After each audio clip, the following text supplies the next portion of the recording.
ಮುಖ್ಯಮಂತ್ರಿಗಳೇ ಕೊಟ್ಟ ಮಾತನ್ನು ಉಳಿಸಿಕೊಳ್ಳಿ ಉಳಿಸಿಕೊಳ್ಳಿ ಮುಖ್ಯಮಂತ್ರಿಗಳೇ ಕೊಟ್ಟ ಮಾತನ್ನು ಉಳಿಸಿಕೊಳ್ಳಿ ಉಳಿಸಿಕೊಳ್ಳಿ ಬಾಕಿ ಇರುವ ಪ್ರೋತ್ಸಾಹಧನವನ್ನು ಈ ಕೂಡಲೇ ಬಿಡುಗಡೆಗೊಳಿಸಿ 10,000 ವೇತನವನ್ನು ಈ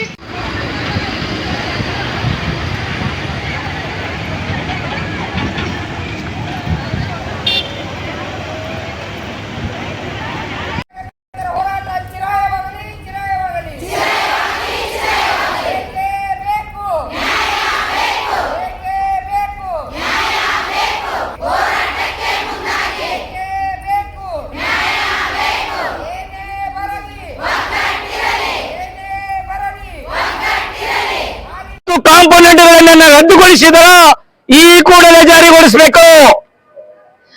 ಬಾಕಿ ಇರ್ತಕ್ಕಂಥ ರಾಜ್ಯ ಸರ್ಕಾರದ ಗೌರವನ, ಕೇಂದ್ರ ಸರ್ಕಾರದ ಪ್ರೋತ್ಸಾಹನ, ಇನ್ನೊಂದು ಕೇಂದ್ರ ಸರ್ಕಾರ ಮಾಡಿಕೊಂಡಿರ್ತಕ್ಕಂಥ 1,500 ರೂಪಾಯಿಗಳನ್ನ ಈ ಕೂಡಲೇ ಬಿಡುಗಡೆ ಮಾಡಬೇಕಂತೇಳಿ ನಾವು ಇವತ್ತು ಆಗ್ರಹಿಸಿ ಪ್ರತಿಭಟನೆ ಮೆರವಣಿಗೆ ಮಾಡ್ತಾ ಇದ್ದೇವೆ. ಮುಂಬರುವ ದಿನಗಳಲ್ಲಿ 1 ತಿಂಗಳ ಒಳಗಡೆ 1.5 ತಿಂಗಳ ಒಳಗಡೆ ಈ ಬೇಡಿಕೆ ಈಡೇರದೇ ಇದ್ದರೆ ನಾವು ಜುಲೈ